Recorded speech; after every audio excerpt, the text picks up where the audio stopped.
Pendeta, tidak perlu sampai opname, didoakan Pak Gembala, saya sembuh Pak Pendeta. Wah Tuhan itu baik. Kalau kita bisa bilang Tuhan itu baik, pada waktu keadaan kita sedang baik-baik, maaf, banyak orang dunia juga bisa buat begitu.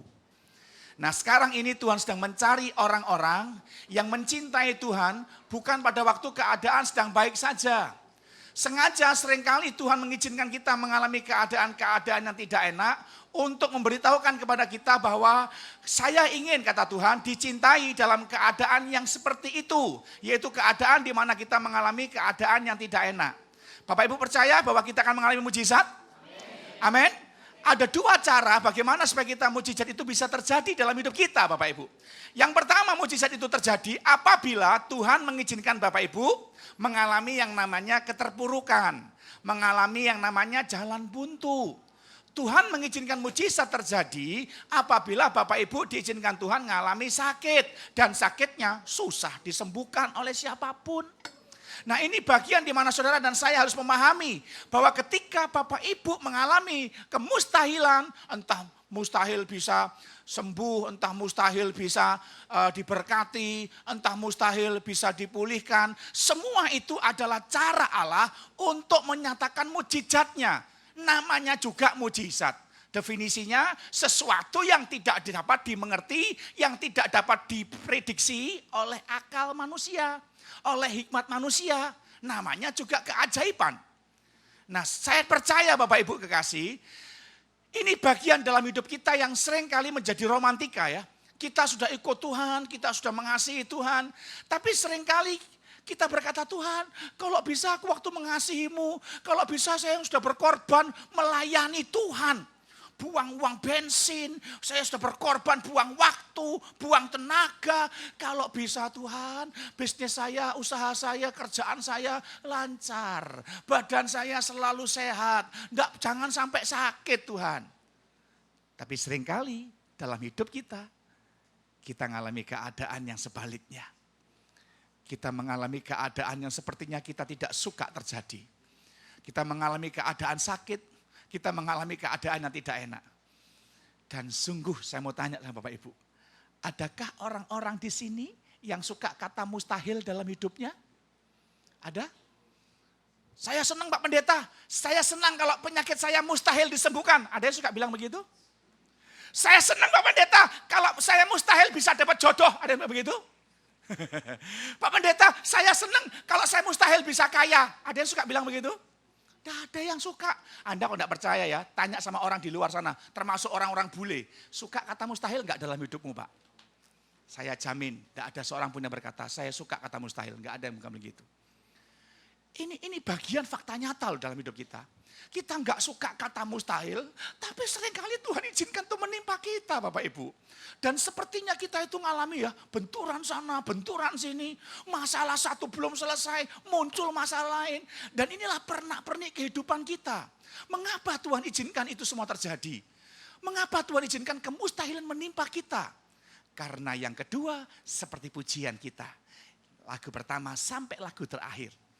Tuhan ingin lihat sejauh mana saudara percaya sama Tuhan. Kalau pengen mujizat terjadi dalam hidupmu, kuncinya cuma satu, percaya. Semua bilang percaya?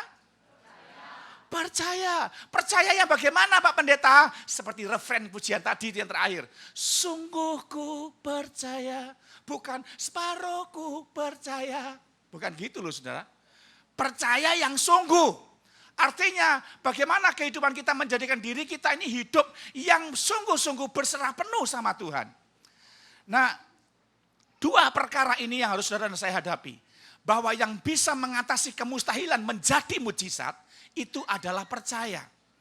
Alkitab saya ini Bapak Ibu cuma ada dua oknum yang bisa mengubah yang mustahil menjadi nyata. Yang pertama Alkitab saya berkata, bagi Tuhan tidak ada yang dahsyat ya. Mana ayatnya Pak? Lagu tadi berkata, tiada mustahil bagi dia. Itu diambil dari mana? Yeremia 32 ayat 17. Tidak ada suatu apapun yang mustahil bagimu, kata Yeremia. Yang kedua, Alkitab saya berkata, bagi orang percaya tidak ada yang mustahil. Nah ini bagian di mana Bapak Ibu dan saya harus ngalami. Bagaimana Tuhan tahu kalau saudara percaya dengan Tuhan? Loh saya percaya sama Tuhan Pak Pendeta. Buktinya saya sekarang ada di gereja. Gak percaya, nih ID saya Kristen Pak Pendeta. Itu belum jaminan kata Tuhan. Saya rindu supaya Anda memahami bahwa rasa percaya kita, rasa percaya yang dimaksudkan Tuhan. Seperti apa? Coba lihat baik-baik. Buka bersama saya 2 Korintus pasal yang ke-5 ayat yang ke-7. 2 Corinthians chapter 5 verse 7. Let us read the scripture, bagian di mana saudara ingin diajar Tuhan how to put your trust totally in God. Alright? Mari kita lihat sama-sama. Sudah ketemu katakan amin? Yang di belakang sudah ketemu katakan amin? Oke, sama-sama kita baca satu ayat pendek ini. 1, 2, 3. Sebab hidup kami ini adalah hidup karena percaya, bukan karena lihat, sama-sama yang di belakang saya belum mendengar. Sama-sama, 1, 2, 3.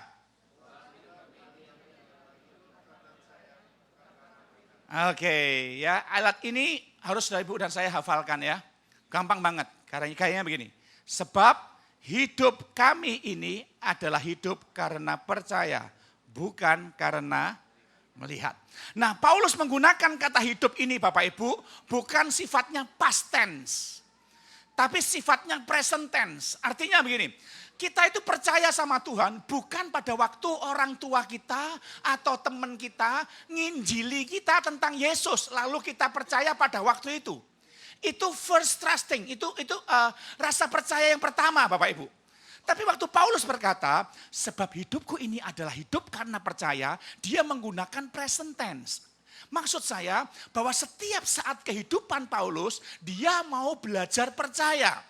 Apapun keadaannya Paulus, dia mau belajar percaya. Nah ada 2 kata dalam bahasa Yunani, Alkitab ya bahasa perjanjian baru itu ditulis bahasa Yunani. Ada 2 kata yang dilukiskan untuk menggambarkan rasa percaya. Yang pertama, rasa percaya yang pertama itu ditulis dengan kata pistis. Pistis itu punya pengertian general trusting, ya, rasa percaya yang sifatnya umum. Yang kedua, ya, itu maksudnya gini, seperti yang umum itu gini. Rasa percaya di mana Bapak Ibu melihat seperti saya percaya dengan bos saya, nanti tiap akhir minggu atau akhir bulan saya terima salary. Itu saya percaya, saya kerja di kantor ini, di perusahaan, di pabrik ini, saya kerja di situ pasti dapat gaji. Saya percayakan anak-anak saya di sekolah public school mungkin untuk dididik sama gurunya. Saya percaya sama mereka. Saya percaya sama seseorang, itu rasa percaya yang umum. Orang Muslim punya rasa percaya dengan Tuhannya. Orang Hindu, orang Buddha, orang Konghucu punya rasa percaya masing-masing dengan Tuhannya. Itu general trusting, rasa percaya yang sifatnya umum.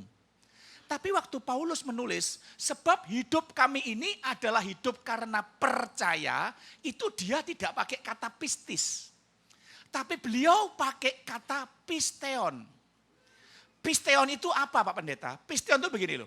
Apapun yang terjadi dalam hidupku setiap hari, masalah datangkah, sakit datangkah, aku hanya percaya bahwa satu-satunya juru selamatku cuma Tuhan Yesus. Itu kata yang pistis diganti dengan kata pisteon.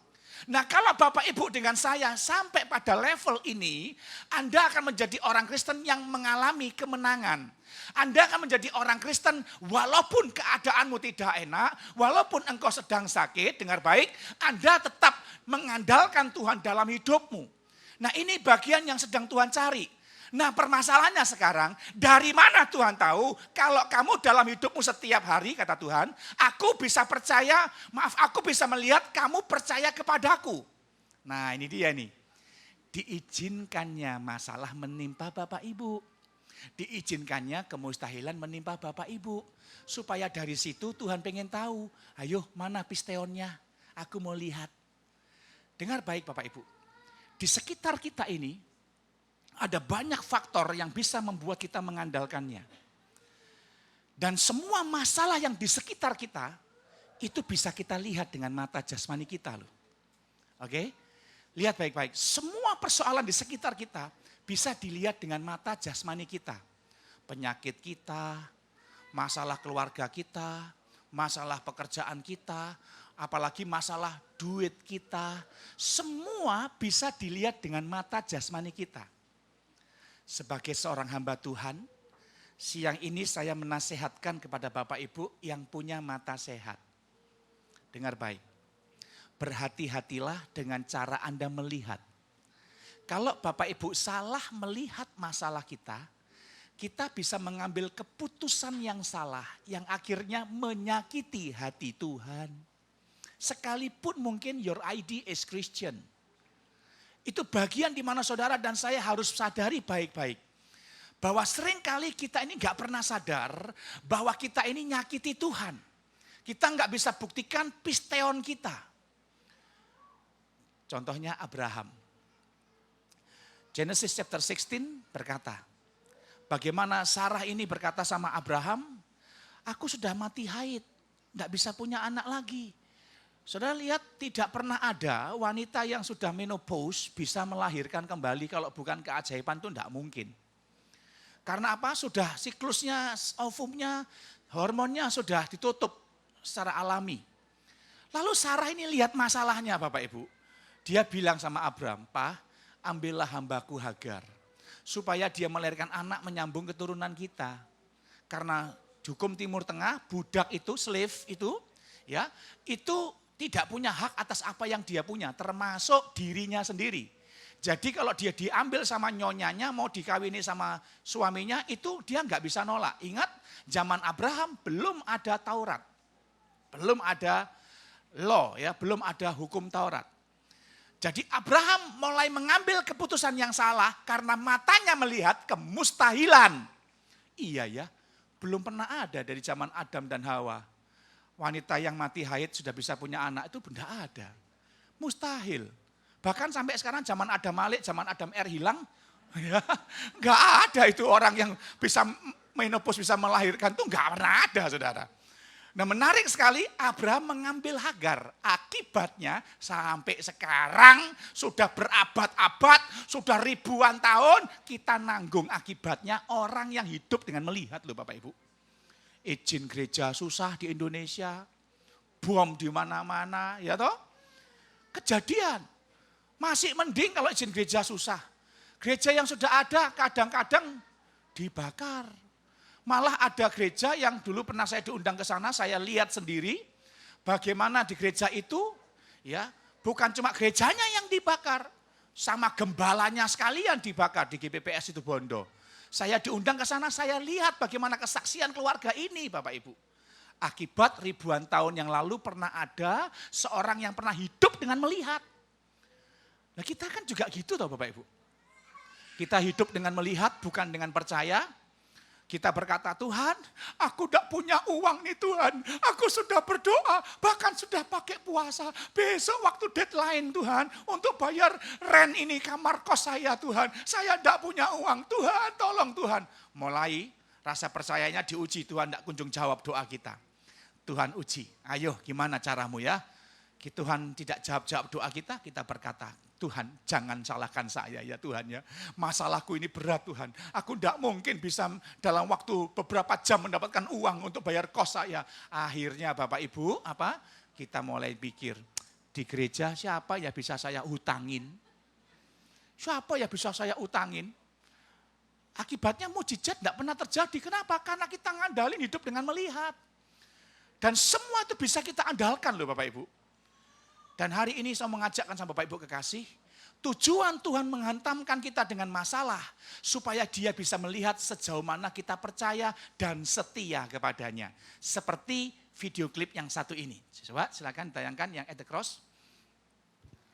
Video klip ini gambarnya karikatur, saya ingin mengajak saudara untuk memahaminya. Volumenya. Yesus berkata, Kutitipkan salib ini kepadamu, jagalah supaya orang tahu kemana aku pergi. Dan aku akan mengambilnya kembali. Volumenya belum bisa dibuka. Kita berkata, ya Tuhan, akan kujaga salibmu ini dengan segenap kehidupanku. Supaya orang tahu kemana mereka harus pergi. Pada awal-awal kehidupan kekristenan kita senang orang lain datang ya. Kepada Yesus mendengar kesaksian kita. Kita senang, oh Tuhan hidup kita jadi berkat. Sampai akhirnya tambah hari, tambah banyak orang datang kepada Yesus. Kita senang, hidup kita jadi berkat. Tapi saudara jangan lupa bahwa hidup kita ini bukan cuma sekedar mengalami hal yang senang. Tapi Tuhan izinkan angin menghantam kehidupan kita Bapak Ibu. Dan jujur ini bagian yang kita nggak pernah suka kan. Kita mengalami masalah. Tuhan tolong saya Tuhan. Kalau anginnya kecil kita masih bisa setia lah. Kita bisa buktikan bahwa kita tak mau jadi orang Kristen. Kita pertahankan salib itu. Tapi seringkali masalah yang lain malah muncul. Siang kita kepanasan. Malam ya kita kedinginan. Hujan ya kita ini kehujanan. Dan ini bagian yang seringkali Bapak Ibu dan saya kan alami. Benturan sana sini. Mengalami dalam hidup ini. Kita berkata, Tuhan, aku mau tetap setia Tuhan. Apapun yang terjadi, tolong saya Tuhan. Malah sebaliknya yang muncul Bapak Ibu. Angin tambah keras menghantam kehidupan kekristenan kita.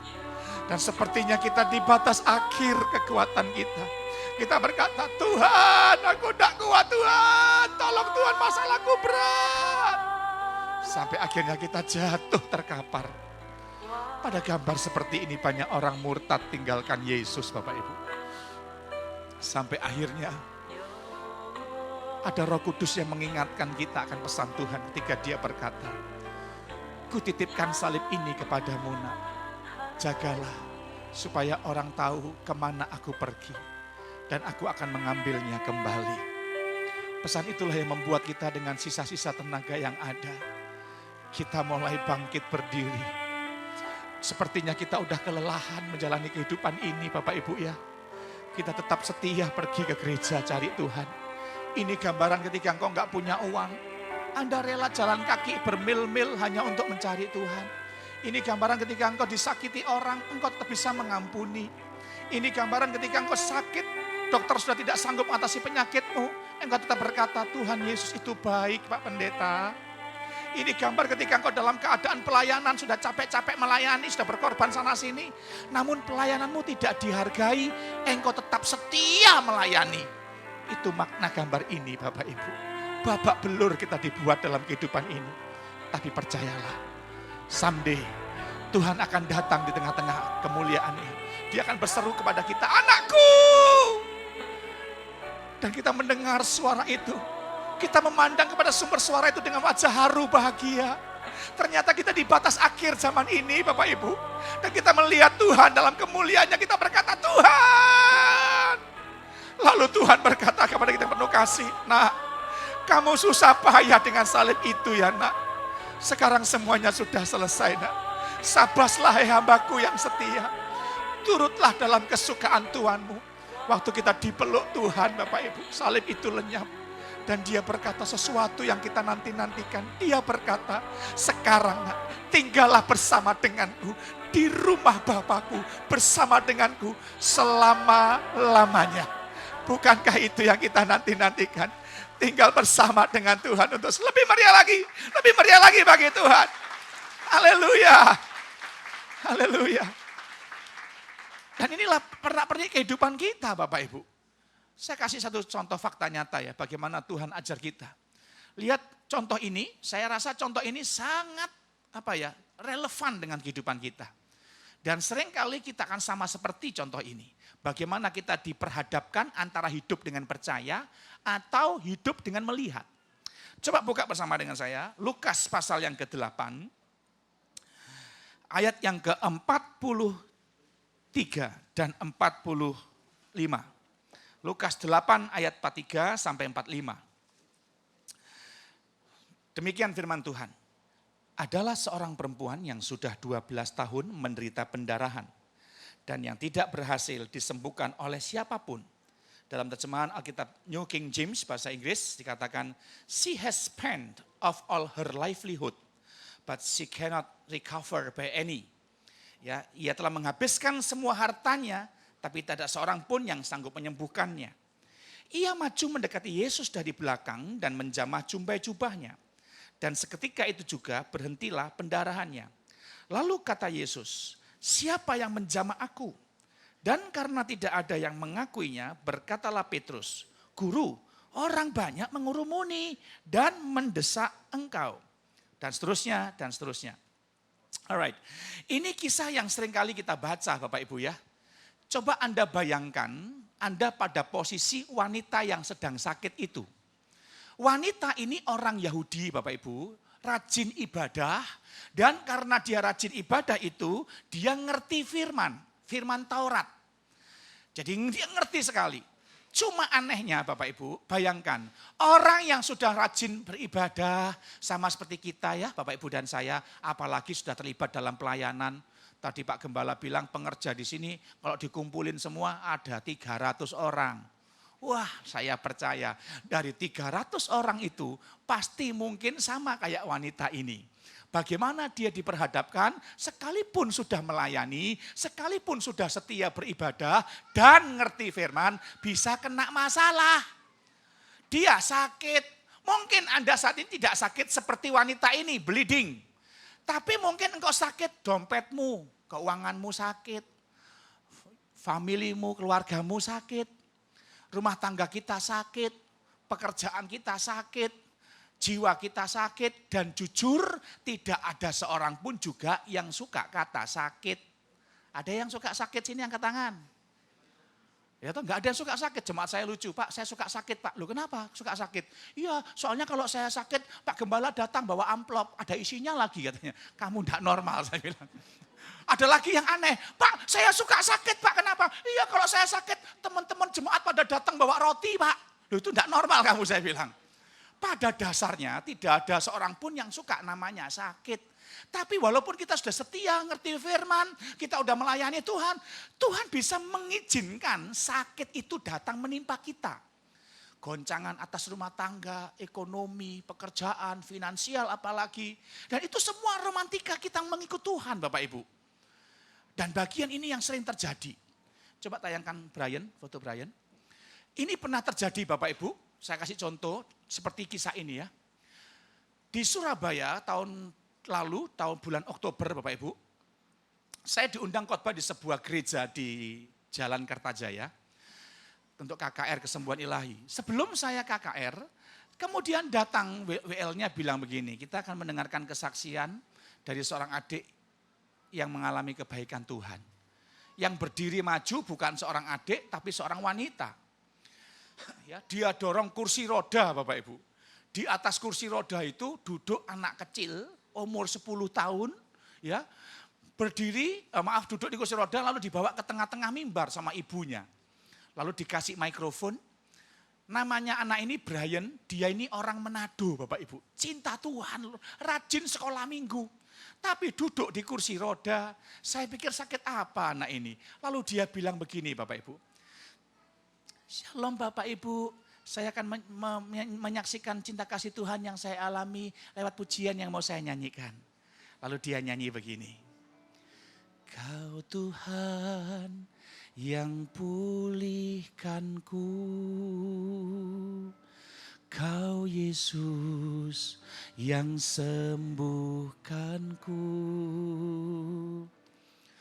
Kau sanggup limpahkan kebutuhanku, Yesus,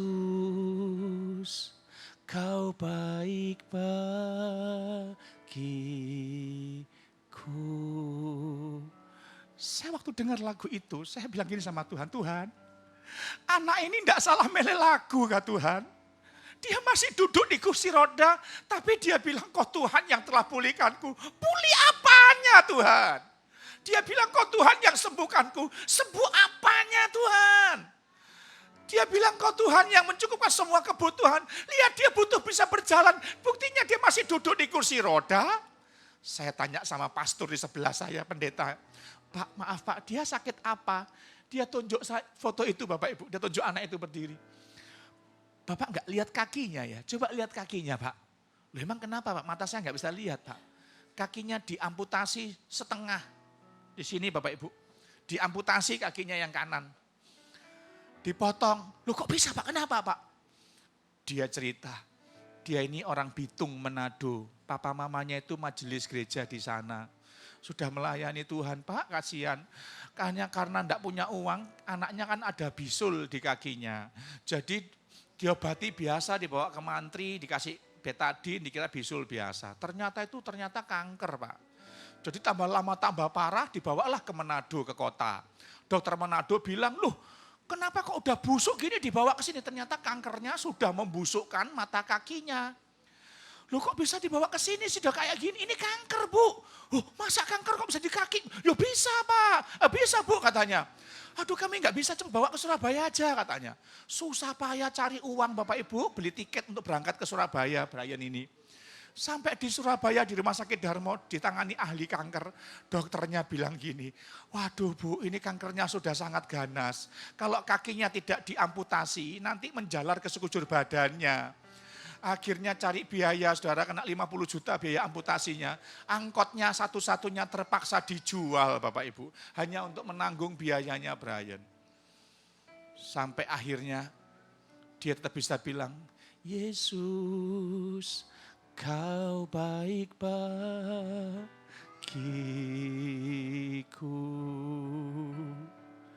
Dia masih anak umur 10 tahun Bapak Ibu. Tapi bisa bilang Yesus kau baik bagiku dalam keadaan kaki seperti itu. Dia tidak sama seperti anak Bapak Ibu bisa lari sana lari sini, loncat sana loncat sini. Dia nunggu orang lain dorong kursi rodanya Bapak Ibu. Dalam keadaan seperti itu saya berperkara sama Tuhan. Tuhan, kok bisa sih orang setia seperti itu? Kok izinkan mengalami badai yang sepertinya menurut saya kok nggak adil, kok curang sama dia Tuhan. Kita ini kan sejak kecil sudah biasa dicurangi orang tuh Bapak Ibu, iya kan? Kita main sama kakak, sama adik kita, saudara kandung tuh bisa mencurangi kita kan. Kita sekolah dari SD sampai perguruan tinggi. Kita baik sama teman-teman di sekolah. Mereka bisa mencurangi kita. Kita berjemaat di sebuah gereja, sama-sama orang Kristen tuh. Ada yang bisa saling mencurangi loh Bapak Ibu. Padahal kita sudah baik sama mereka. Uang dibawa lari lah, utang tidak dibayar lah, pinjem barang tidak dikembalikan lah. Kita dicurangi Bapak Ibu. Bahkan ada jemaat yang mencurangi pendetanya Bapak Ibu. Ada pendeta yang mencurangi pendeta lain. Loh masa ada Pak? Ada. Saya salah satu korbannya sampai hari ini. Belum beres. Pinjam uang tidak dibayar. Sampai sekarang Bapak Ibu. Nah kita dengan Tuhan juga gitu kan Bapak Ibu. Kita sudah setia dengan Tuhan. Kita udah bayar perpuluhan, kita udah rajin berdoa, bahkan kita mengambil waktu untuk melayani Tuhan. Tapi kita diizinkan mengalami sakit, kita diizinkan mengalami masalah dalam hidup kita.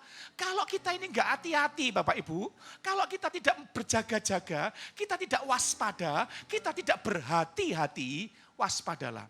Jangan sampai saudara berkata, jangan-jangan Tuhan juga curang sama saya. Aku sudah melayani kok dalam keadaan seperti ini. Loh saya ini sekarang punya alasan kuat, lebih kuat daripada saudara untuk mengeluh loh Bapak Ibu. Kurang apa saya sama Tuhan Bapak Ibu. Saya melayani di kota Bontang sebagai gembala sidang 7 tahun Bapak Ibu. Saya berkorban sampai hari ini dengan istri dan 2 anak saya untuk melayani jemaat Tuhan. Dari 13 orang saya gembalakan. Sampai sekarang hampir 200.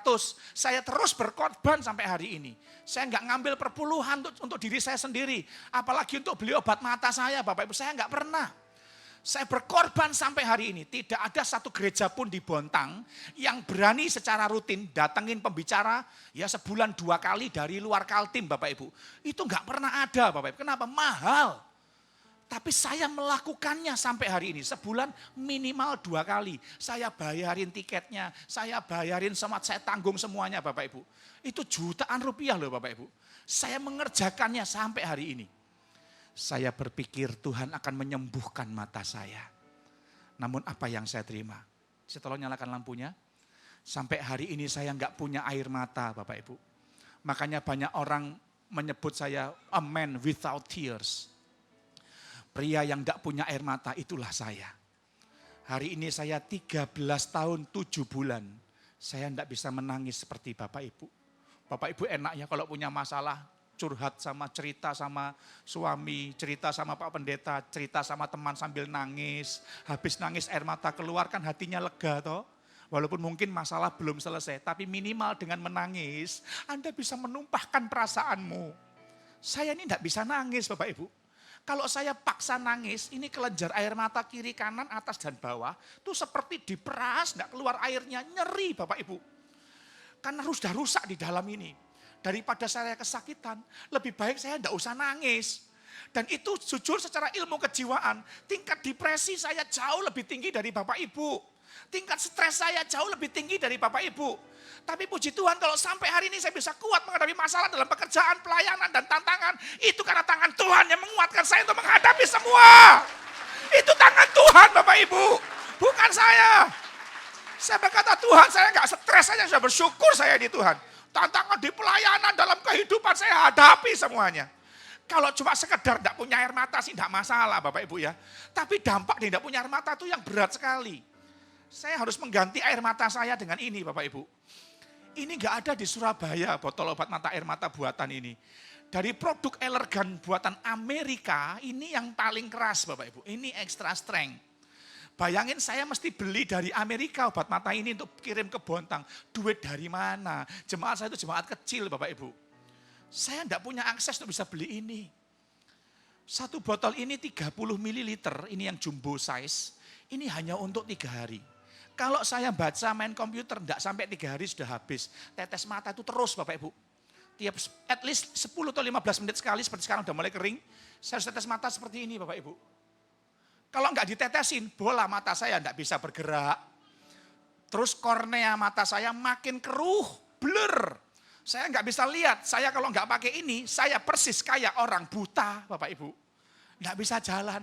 Kalau mata kering, saya paksa menggerakkan bola mata saya ke kiri dan ke kanan, itu bisa luka loh Bapak Ibu. Luka itu ngobatinya 2 hari. Belum lagi bagaimana dalam keadaan kornea mata keruh, ini ngeri sekali.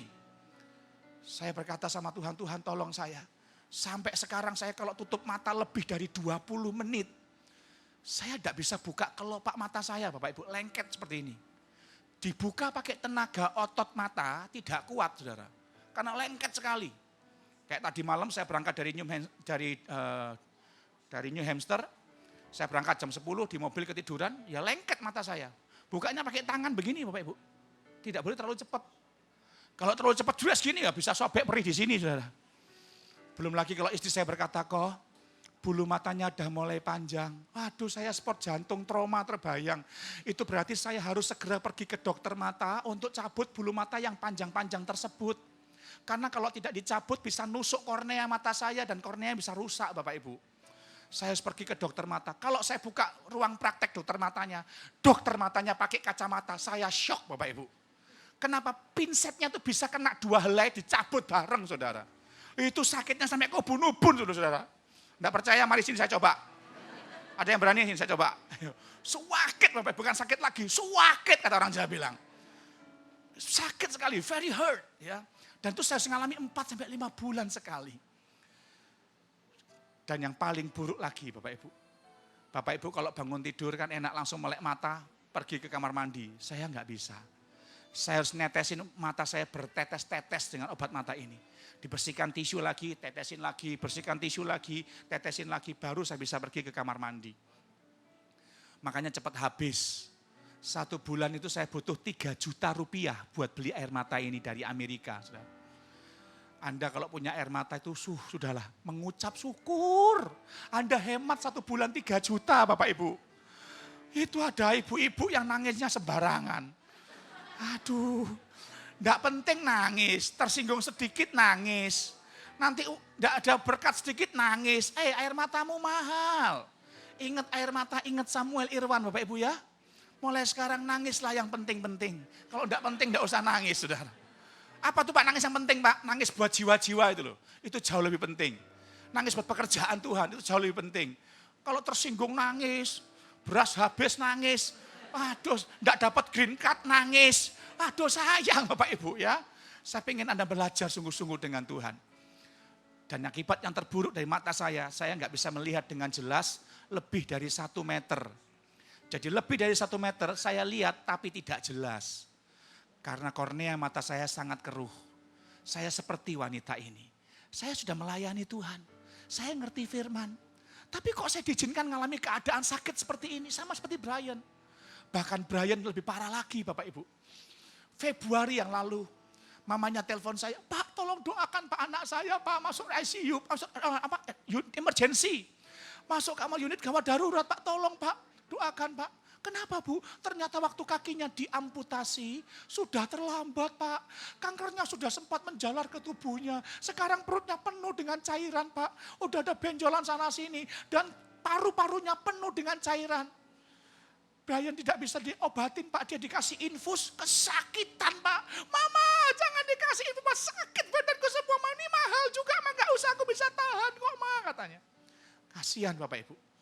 Mana teleponnya Bu, saya mau ngomong sama Brian. Brian yang kuat ya. Saya nyanyi berdua lagu tadi dengan Brian.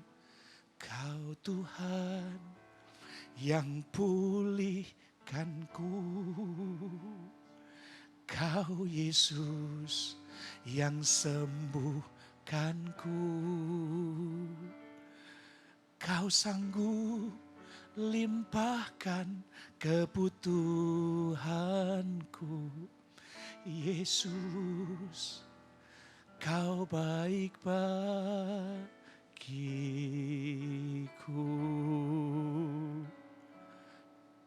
Sebelum Brian meletakkan teleponnya dalam hidup saya, dia panggil adiknya yang punya tangannya cacat Bapak Ibu. Dia doakan adiknya. Kemudian dia masuk ruang ICU, dipasangi alat segala macam. Jam 5:05 Februari, hari Minggu terakhir itu, Brian meninggal dunia. Dengan keadaan tubuh penuh kanker Bapak Ibu. Namun Brian mati dengan bibir tersenyum. Bisa bilang, Tuhan, Yesus baik bagiku. Saya bilang, Ibu, Brian meninggal bukan sebagai seorang yang kalah oleh kanker. Tapi justru Brian meninggal sebagai seorang pahlawan yang menang mengatasi segala cobaan iman. Dia pasti di sebelah kanan Allah Bapa. Dia tinggal bersama dengan Yesus sekarang Ibu. Beberapa minggu kemudian ibunya telepon saya, Pak, puji Tuhan Pak, Brian meninggal dunia. Saya tak bisa bilang Tuhan tuh baik, Tuhan tuh sayang sama kami Pak. Itu tangannya adiknya yang cacat, yang tulangnya selisih, tidak bisa dikembalikan. Didoakan Brian sekarang udah normal kembali Pak. Itu keajaiban, itu Tuhan yang bekerja lewat kehidupan kami sekeluarga. Tangannya anak saya normal Pak, haleluya Pak. Itu yang dialami oleh Brian. Lihat. Ibu ini tidak hidup dengan melihat, dia hidup dengan percaya. Sama seperti saya. Resiko yang saya jalani dengan mata seperti ini itu berat Bapak Ibu. Saya nggak bisa berbuat apa-apa dengan mata seperti ini, ngeri sekali. Saya punya alasan untuk mengeluh lebih kuat dari Bapak Ibu. Saya berpikir Tuhan akan menyembuhkan mata saya. Namun sampai hari ini Tuhan belum mau menyembuhkan mata saya. Resikonya besar Bapak Ibu. Namanya jatuh dari tangga itu saya sering sekali Bapak Ibu. Yang namanya salah panggil orang itu makanan pokok dan malu. Saya pernah nabrak kaca beberapa kali Bapak Ibu, enggak kelihatan. Dan namanya jatuh itu sering kali. Terakhir saya jatuh tanggal 13 Juni. Kaki saya terkilir langsung bengkak Bapak Ibu. Di depan jemaat lagi khotbah, saya jatuh dari mimbar Saudara. Makanya sekarang saya agak trauma nih mau jalan-jalan kalau lagi khotbah. Bayangin di depan ratusan orang saya khotbah jatuh Saudara. Gara-gara apa? Mata. Saya bisa ngambek sama Tuhan loh. Tuhan, salah sendiri Tuhan gak mau menyembuhkan mata saya. Jadi kalau ada orang yang paling bertanggung jawab untuk tragedi yang saya alami ini adalah Tuhan Yesus sendiri. Siapa suruh dia gak mau menyembuhkan mata saya. Jadi kalau saya jatuh pelayanan, saya ngambek gak mau pelayanan. Jangan salahkan saya Tuhan. Itu salahmu gak mau menyembuhkan mata saya. Saya bisa buat begitu Saudara. Malah sebaliknya Tuhan tuh kayaknya tega sama saya Saudara. Dia suruh saya pelayanan keliling. Saya sudah keliling separuh bumi untuk pelayanan loh Bapak Ibu. Dengan mata seperti ini. Saya udah injak 18 negara Bapak Ibu dengan mata seperti ini. Saya bisa protes sama Tuhan. Namun sampai hari ini saya berkata Tuhan, aku mau tetap melayani Engkau. Tanpa harus protes ataupun komplain sama Tuhan. Saya pernah mau melayani di desa Boyolali, Jawa Tengah. Saya naik kereta api, saya turun jatuh dari kereta api loh saya Bapak Ibu. Bayangin tingginya kayak apa itu kereta api, saya jatuh. Tuhan tolong saya mau besuk jemaat. Di depan jemaat yang saya besukin, jemaat saya lihat gembalanya ditabrak sepeda motor Bapak Ibu. Sampai terpental saya 5 meter, kaki saya 2 ini tidak bisa gerak Bapak Ibu. Sakitnya minta ampun. Saya bisa ngambek sama Tuhan kalau saya mau Bapak Ibu. Saya udah keliling berobat kemana-mana. Mereka tidak sanggup mengatasi mata saya. Yang bisa nyembuhkan cuma satu. Siapa namanya? Dia belum mau, itu masalahnya Bapak Ibu. Itu yang membuat saya kadang-kadang jengkel dan kesal. Nanti kalau Bapak Ibu datang hari Rabu dan Kamis KKR saya Saya akan ceritakan bagaimana saya melayani dengan mata seperti ini. Wah, enggak gampang ada awal mulanya Bapak Ibu. Sampai hari ini saya bilang sama Tuhan, Tuhan, aku mau tetap belajar setia dengan Engkau. Sampai saya berkata, Tuhan, hidupku ini adalah milik-Mu. Tiap tetes demi tetes obat mati netes ke mata saya melihat kasih setia Tuhan yang luar biasa. Bagaimana mungkin saya tinggal di Bontang sampai hari ini, dari tahun 2007 sampai sekarang saya tidak pernah beli obat mata ini. Tiap kali mau habis Tuhan kirim, tiap kali mau habis Tuhan kirim. Sampai tahun depan bulan Maret saya sudah punya stok Bapak Ibu. Betapa dahsyatnya Tuhan itu. Saya bilang, Tuhan, saya sangat bersyukur punya Tuhan yang luar biasa. Tapi kalau Anda hidup dengan melihat, nih akibatnya wanita itu. Tidak ada seorang pun yang sanggup mengatasinya. Dia merasa punya banyak duit, dia merasa punya banyak harta. Dia gunakan, dia andalkan untuk mengatasi penyakitnya. Sampai akhirnya penyakitnya nggak bisa sembuh. Dia merasa apa yang masalahnya dia buat. Dia pandang baik dengan mata dan hatinya, dia kerjakan. Dan itu akhirnya menghasilkan jalan buntu. Sama seperti saya. Mata saya ini bisa seperti ini Bapak Ibu. Saya ingin bilang sama saudara. Ini loh akibat kalau orang pernah hidup dengan melihat. Inilah akibat kalau Anda hidup mengandalkan kekuatanmu. Ini loh mata saya akibatnya. Tapi di samping itu saya juga ingin bilang sama saudara. Lihat ini loh akibatnya kalau orang hidup dengan percaya. Sekalipun dalam kelemahan kemustahilan seperti ini. Tuhan selalu kasih kekuatan dan keajaiban ketika kita belajar percaya. Loh kok bisa Pak Pendeta matanya gara-gara hidup dengan melihat. Ceritanya begini Bapak Ibu. Tolong tayangkan yang PowerPoint. Tahun 91 ketika saya lulus SMA Bapak Ibu. Saya langsung sekolah pendeta di Tawangmangu. Di sini saya diproses Tuhan habis-habisan. Saya diajar Tuhan bagaimana melayani Bapak Ibu ya.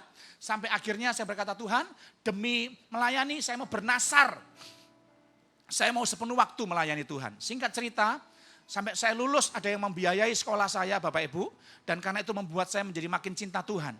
Tuhan karena ada yang membiayai sekolah saya. Oh engkau ajaib Tuhan. Aku bernasar kemanapun kau suruh pergi. Saya mau full time sepenuh waktu melayani Tuhan. Menjadi hamba Tuhan. Next lagi. Lalu saya diutus pergi ke Kalimantan Timur di desa Mangkupalas. Saya melayani di sana sebagai seorang pengerja. Wah pekerjaan saya di sana seperti kayak pembantu rumah tangga Bapak Ibu. Bukan cuma pelayanan mimbar. Tapi juga melayani nyapu, ngepel, ya, bersihkan kamar mandi, nguras safety tank WC itu Bapak Ibu ya. Kemudian saya harus bagaimana membersihkan gereja. Pokoknya pekerjaan servant itu saya kerjakan. Sampai akhirnya saya berjumpa dengan seorang gadis cantik di kota Samarinda. Karena desa ini dekat kota Samarinda. Waktu lomba vokal grup saya berjumpa dengan dia, saya jatuh hati. I love her. Dan akhirnya she love me too. I and her love-lovean akhirnya. Cuma masalahnya ada jurang pemisah. Dia anak orang mampu, saya enggak punya apa-apa. Saya tinggal di gubuk, ini rumah dari kayu. Plafonnya aja tuh dari plywood triplex yang disambung-sambung itu Bapak Ibu. Jadi kalau tikus jalan kotorannya tuh jatuh di atas tempat tidur saya Bapak Ibu. Anda bisa bayangin kalau saya pulang pelayanan tidur, capek, mulutnya terenganga. Pagi bangun kenyang Bapak Ibu saya. Itu saya jalani Bapak Ibu. Karena saya mau melayani Tuhan, saya setia di situ. Tapi ketika saya bertemu dengan gadis itu, saya berkata, Tuhan, jadi pendeta kok miskin Tuhan. Aku enggak mau dipandang rendah oleh keluarga calon istri saya. Aku enggak mau seperti ini. Aku pengen punya rumah, aku pengen punya mobil Tuhan. Aku pengen punya harta. Saya kan bisa bahasa Inggris, saya kan bisa komputer. Kenapa aku seperti ini terus? Aku part time aja deh, enggak jadi full time. Kontrak dengan sekolah, dengan gereja itu habis. Mei tahun 95, saya datangin gembala saya. Om tante saya mau pamit. Loh mau kemana Samuel? Saya mau kerja di Samarinda. Loh kamu kan bernasar full time. Enggak jadi om, saya ralat nasar saya. Ada nasar kok diralat. Ibu gembala saya nangis, saya enggak peduli. Soalnya gaji saya di situ cuma 80.000, paling tinggi 120.000 Bapak Ibu.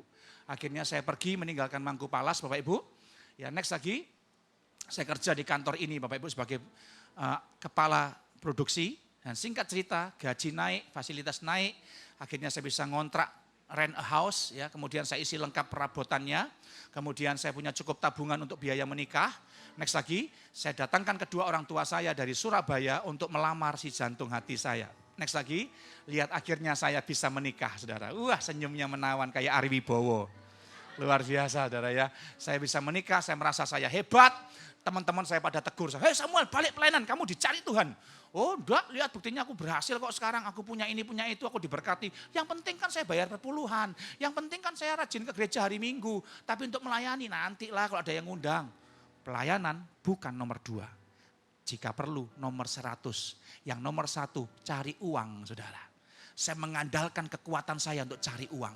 Sampai akhirnya Bapak Ibu, "Samuel, kamu mengandalkan kekuatanmu untuk mencari uang? Kamu mengandalkan kekuatanmu untuk mengatasi masalahmu? Kamu hidup dengan melihat? Sekarang coba kamu hadapi." Kira-kira Tuhan berkata begitu. Ketika anak saya lahir, baru umur 1 bulan 3 minggu.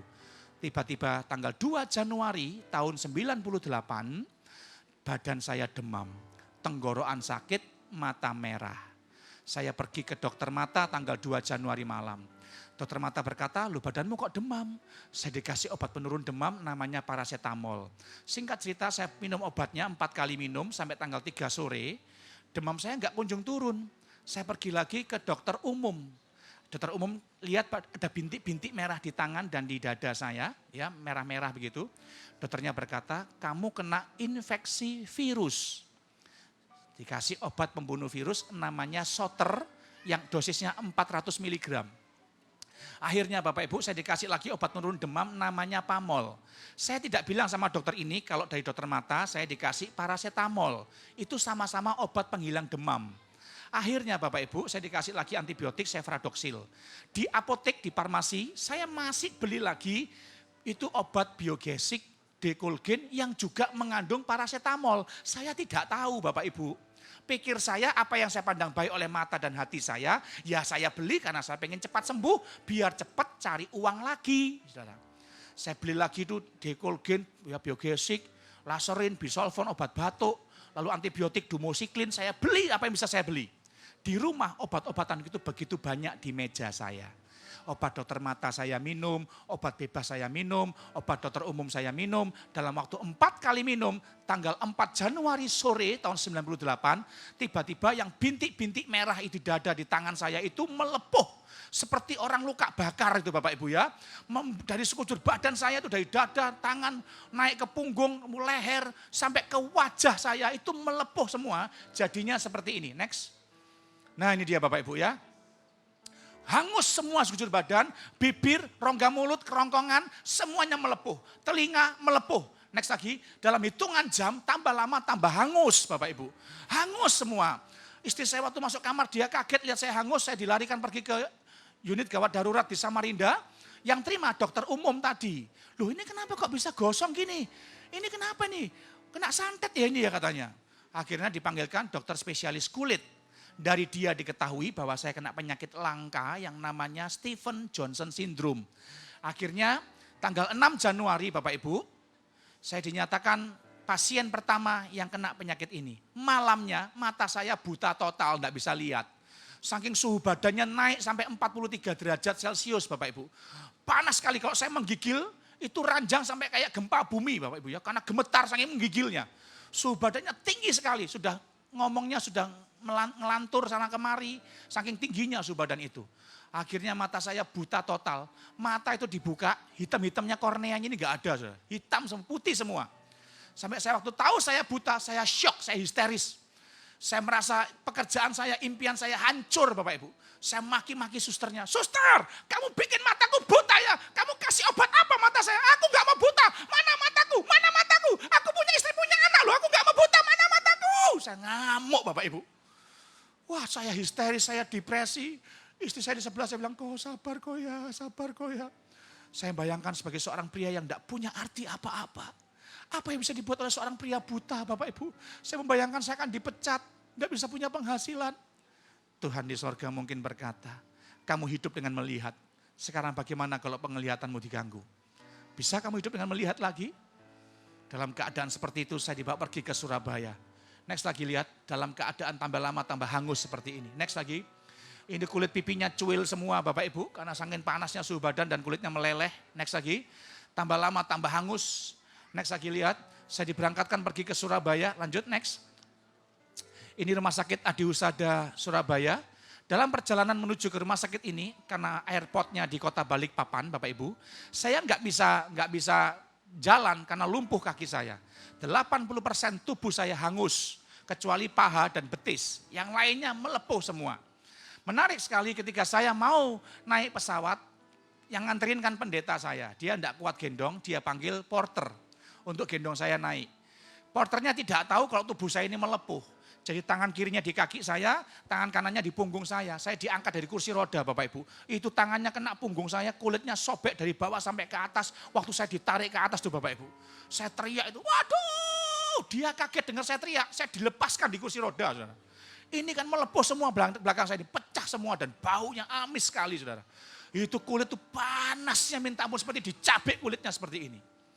Next lagi lihat, sampai di rumah sakit ini papa mama saya ditelepon, mama saya syok nangis meraung-raung, lihat anak sulungnya gosong.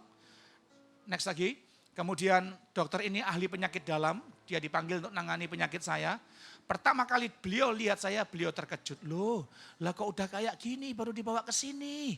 Aku dulu punya pasien sepertiganya dia meninggal dunia. Ayo cepat buka bajunya, saya periksa katanya. Waktu baju saya dibuka Bapak Ibu, itu lengket semua saudara ya. Next lagi lihat, jadinya seperti ini.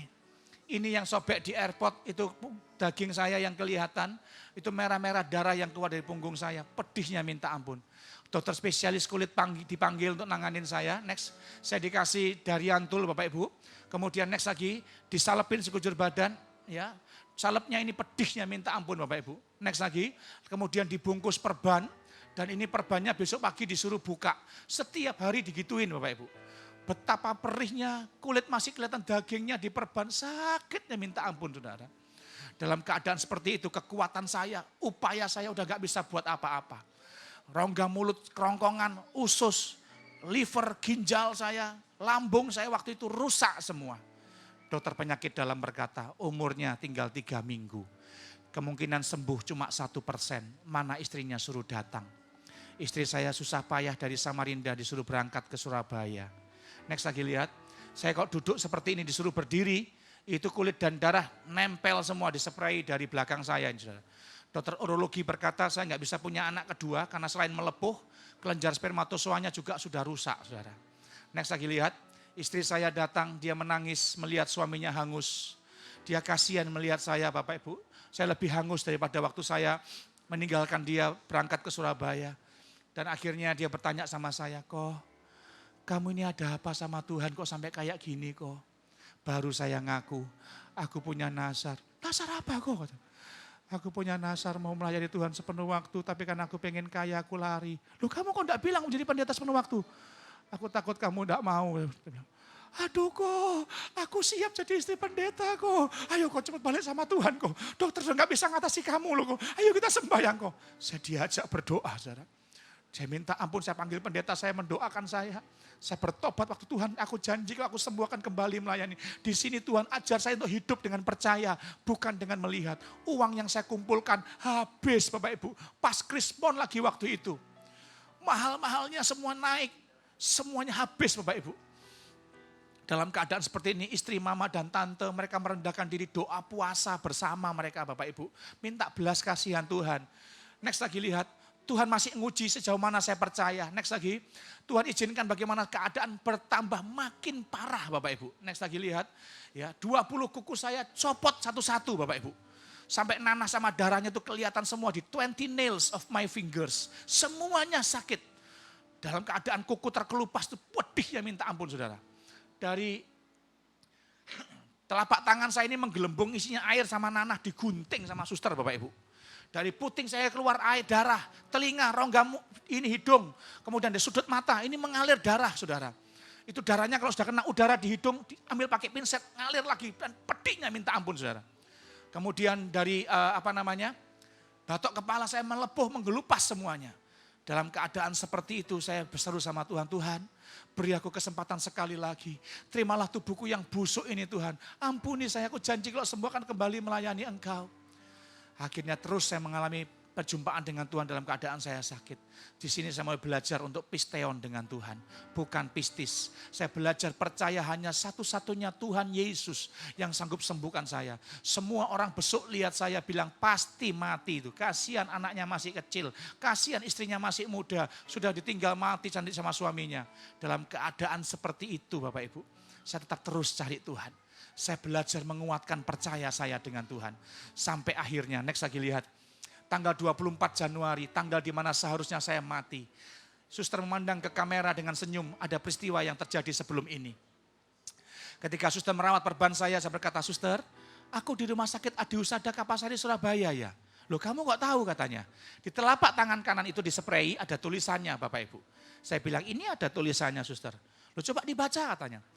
"Rumah sakit Adi Husada Kapasari Surabaya." "Loh kamu bisa baca ya?" "Warnanya apa?" "Merah suster." "Loh kamu bisa lihat saya?" "Bisa sama-sama suster." "Loh aduh cepat pergi dokter mata." Dokter matanya datang, dia periksa saya.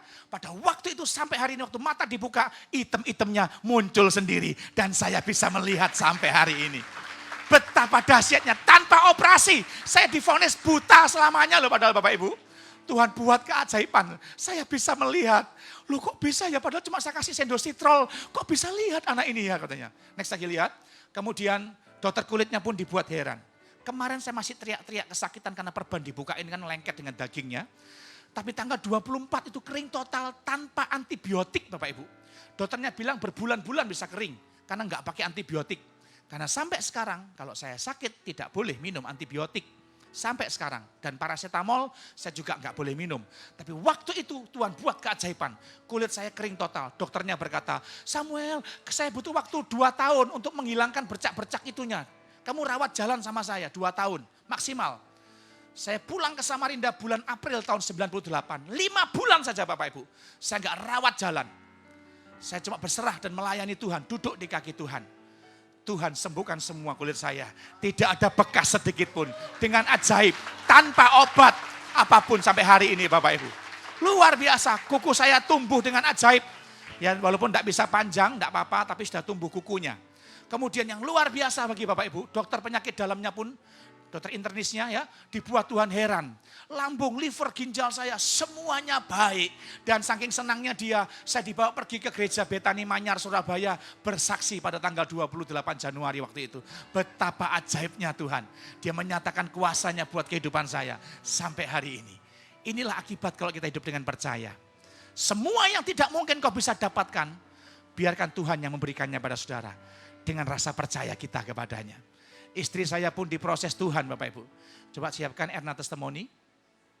Lihat bagaimana istri saya ya waktu diuji ketika dalam pengantin baru dia belajar percaya. Lihat apa yang dia katakan lewat video klip ini.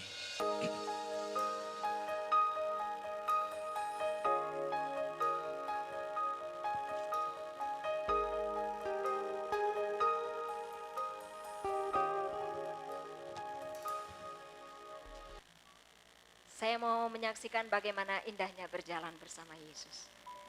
Waktu suami saya, Pak Samuel, terkena penyakit Stephen Johnson Syndrome, dia duluan berangkat ke Surabaya bersama Bapak Gembala kami yang di Samarinda dan bersama sahabatnya dia, dibawa ke Surabaya. 1 minggu kemudian saya ditelepon sama mama mertua saya. Dia bilang, "Mei, kamu ke Surabaya." Saya bilang, "Mama, bagaimana saya mau ke Surabaya? Anak saya yang paling besar, Ellen, baru umur 1 bulan lebih, mau 2 bulan ya. Bagaimana saya mau bawa dia ke Surabaya?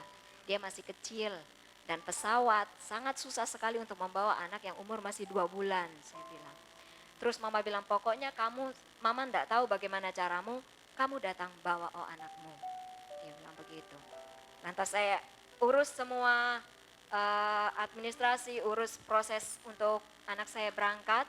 Akhirnya saya menerima surat keterangan sehat dari dokter dan saya boleh berangkat ke Surabaya. Sampai di Surabaya, saya langsung menuju ke rumah sakit. Anak saya tinggal di rumah, saya menuju ke rumah sakit. Waktu sampai di rumah sakit, begitu mama saya buka pintu kamar, saya kaget. Saya menangis waktu itu ya. Waktu saya melihat keadaannya, saya menangis. Saya menangis bukan karena saya berpikir Tuhan, inikah saatnya saya menjadi janda? Saya tidak berpikir demikian. Tapi waktu saya menangis, saya melihat dia. Saya kasihan melihat badannya yang hitam seperti monster. Karena waktu dia tinggalkan saya di Samarinda, keadaannya tidak seperti itu. Masih bisa kelihatan seperti Samuel, ya masih kelihatan seperti ini. Tapi waktu saya ketemu dia di Surabaya, saya melihat dia sudah seperti monster. Memang seperti monster, hitam seluruh badan. Saya bilang, Tuhan, Engkau memberikan kekuatan bagi saya. Bagaimana saya harus merawat suami saya dalam keadaan begini. Ya di ruang isolasi, dalam keadaan seperti monster, terus baunya juga amis sekali. Kalau saya di ruang isolasi itu, sebelah kanan ruang isolasi itu, nanti sebentar dengar berita, sebelah meninggal katanya. Nanti dengar lagi sebelah, sudah dipanggil katanya. Aduh Tuhan, sebagai manusia saya merasa takut juga. Tapi saya percaya, saya punya Allah yang dahsyat. Saya punya dokter di atas segala dokter. Dan saya yakin, vonis dokter 3 minggu, Pak Samuel mungkin akan meninggal. Tapi saya percaya, saya serahkan semuanya ke dalam tangan Tuhan. Kalau kita berserah kepada Tuhan, Tuhan yang menanggung semua penderitaan kita. Dia yang membawa kita kepada kemenangan itu. Dia yang memberikan kekuatan bagi kita. Dan saya hanya berdoa. Saat itu saya berpikir, Tuhan, Engkau membawa saya kepada padang gurun. Engkau membawa saya ke tempat yang tinggi, yang sulit untuk saya naiki. Tapi saya yakin dan percaya, saya berjalan bersama dengan Tuhan. Saya tidak berjalan sendiri. Tidak enak kalau berjalan sendiri ya saudara. Tapi saya berjalan bersama Tuhan yang menjadi sahabat di dalam kehidupan saya. Dia yang memberikan kekuatan bagi saya. Dia yang memberikan kekuatan itu sehingga saya boleh melaluinya bersama-sama dengan dia. Saya merawat suami saya, Pak Samuel ya, merawat dia. Bagaimanapun itu mungkin saya merasa jijik orang-orang yang melihat Pak Samuel, ada yang sampai pingsan, ada yang kena angin duduk langsung dikerok di tempat. Tapi Tuhan memberikan kekuatan kepada saya sebagai istri. Seharusnya saya yang mungkin waktu melihat itu saya pingsan. Tapi Tuhan memberikan kekuatan kepada saya. Saya tetap tenang. Saya bilang Tuhan, Engkau memberikan kekuatan kepada saya. Saat ini, saya mengalami ini Tuhan izinkan. Saya yakin dan percaya Tuhan memberikan kekuatan bagi saya. Tuhan akan memberikan kemenangan. Dan mustahil bagi dokter. Tidak ada yang mustahil bagi Tuhan. Pak Samuel 3 minggu kemudian, dia menerima kesembuhan yang daripada Tuhan. Matanya boleh melihat, badannya kulitnya yang dokter bilang mungkin susah untuk hilang. Tapi sekarang tuh kulitnya, badannya semua bersih ya, tidak ada tanda-tanda. Semua karena Tuhan yang campur tangan. Ajaibnya Tuhan terjadi di dalam kehidupan kami sekeluarga. Dan saya sungguh bersyukur kepada Tuhan karena kebaikan Tuhan itu. Sekarang kami melayani Tuhan di Bontang. Jemaat kecil, kota kecil, tapi kami penuh sukacita melayani di sana. Karena kami melayani bersama-sama dengan Tuhan. Tuhan ada, senantiasa mencukupkan segala apa yang menjadi kebutuhan kami di Bontang. Saya juga berpesan kepada ibu-ibu sekalian, kalau kita dalam mengalami masalah, kita menghadapi cobaan, kita menghadapi penderitaan, jangan kita pernah mengandalkan kekuatan kita sendiri. Kita serahkan semuanya kepada Tuhan. Kita berjalan bersama Tuhan. Tuhan pasti akan memberikan kemenangan. Tuhan pasti akan memberikan kekuatan bagi kita. Karena kita manusia, kita tidak mampu untuk berjalan sendiri. Tapi Tuhan itu yang senantiasa ada di dalam kehidupan kita. Dia yang memberikan kekuatan itu. Dan kemenangan akan menjadi bagian di dalam kehidupan Mari kami tepuk kita. tangan yang meriah bagi Tuhan Yesus, Tuhan kita yang ajaib. Haleluya. Tahu nggak saudara, apa yang membuat saya disembuhkan Tuhan? Dan apa yang membuat wanita sakit pendarahan itu disembuhkan Tuhan? Wanita itu berkata, asalku jamah jumbai jubahnya, aku pasti sembuh. Hari ini Bapak Ibu, saya mau bilang, jangan seperti orang dunia di luar sana, orang Kristen di luar sana. Mereka rame-rame ke gereja, mengurumuni Yesus, tapi tidak dapat kuasa. Tapi mari belajar sama seperti Yesus. Yang memberikan teladan lewat kisah ini. Wanita ini mau menjamah jumbai jubahku, makanya aku memberikan kuasaku kepadanya. Jangan fanatik dengan tangan pendeta Bapak Ibu. Wanita itu tidak ditumpangin tangan oleh Tuhan Yesus, penyakitnya sembuh. Bagaimana dengan kita? Kenapa? Karena kita diajar Tuhan untuk percaya. Percaya seperti apa Pak Pendeta? Seperti ini loh percaya yang diminta oleh Tuhan. Kenapa kok jubah-jubahnya yang dijamah oleh wanita ini? Seperti yang saya buat. Mengapa kok saya bisa sembuh dengan Tuhan? Karena saya jamah jubah itu. Ada apa dengan jubah itu? Bicara soal apa itu? Bilangan 15, terakhir ayat yang ke-38. Bilangan pasal 15, Numbers chapter 15 verse 38 ya. Dia bilang begini saudara. Barbicaralah kepada orang Israel dan katakanlah kepada mereka bahwa mereka harus membuat jumbai-jumbai pada puncak baju mereka turun-temurun. Dan dalam jumbai-jumbai itu haruslah dibubuh benang ungu kebiru-biruan. Maka jumbai itu akan mengingatkan kamu apabila kamu melihatnya kepada segala perintah Tuhan. Sehingga kamu melakukannya dan tidak lagi menuruti hatimu sendiri atau matamu sendiri. Seperti biasa kamu perbuat dalam ketidaksetiaanmu terhadap Tuhan. Jadi pada waktu wanita itu lihat jubah itu, dia ingat firman ini. Ini bukti bahwa dia ngerti firman. Waktu dia lihat jubah itu, dia ingat firman Tuhan berkata, oh aku harus berhenti melakukan apa yang kupandang baik oleh mata dan hatiku. Aku harus nurut perintah Tuhan. Makanya dia mewujudkan tekadnya itu dengan keadaan badan yang lemah. She was rolling down unto Jesus just to touch the border of his garment. Hanya untuk menjamah jubah-jubah itu. Dia merangkak, dia sentuh Bapak Ibu. Begitu dia sentuh, dia berkata, Tuhan hari ini aku bertobat. Aku menganggap diriku hebat. Aku melakukan apa yang kupandang baik oleh mata dan hatiku. Hari ini aku berhenti Tuhan. Engkau yang kupercaya, yang memiliki kehidupanku. Begitu disentuh, sembuhlah penyakitnya. Ada kuasa yang keluar. Jangan rame-rame menggerondol ikut Yesus. Bergerombol ikut Yesus. Tanpa menjadikan Yesus pribadi yang memiliki kehidupanmu. Sia-sia Bapak Ibu. Saya rindu kita terbilang orang-orang yang menerima kuasa itu. Karena kita percaya penuh dengan dia. Sekali lagi percaya itu bagikan dinamit yang dahsyat. Yang mampu memindahkan gunung Bapak Ibu. Yang mampu mengatasi keadaan yang tidak bisa menjadi bisa. Hari ini apa yang sukar dalam kehidupanmu? Belajarlah untuk percaya penuh dengan Tuhan. Bukan separuh-separuh. Keajaibannya akan menjadi milik kita sampai selama-lamanya. Mari kita bangkit berdiri di hadapan Tuhan. Tuhan kau ajaib bagiku. Makasih Bapak. Singer boleh maju ke depan. Kita berdiri, kita buka hati kita di hadapan Tuhan. Kita serahkan hidup kita kepada Tuhan. Bagi Tuhan tidak ada yang sukar. Bagi Tuhan tidak ada yang terlalu berat untuk dia atasi. Asal kita percaya. Tuhan engkau ajaib bagiku. Tak ada yang tak mungkin bagimu. Kau yang telah berfirman dan semuanya jadi. Tuhan engkau ajaib bagiku.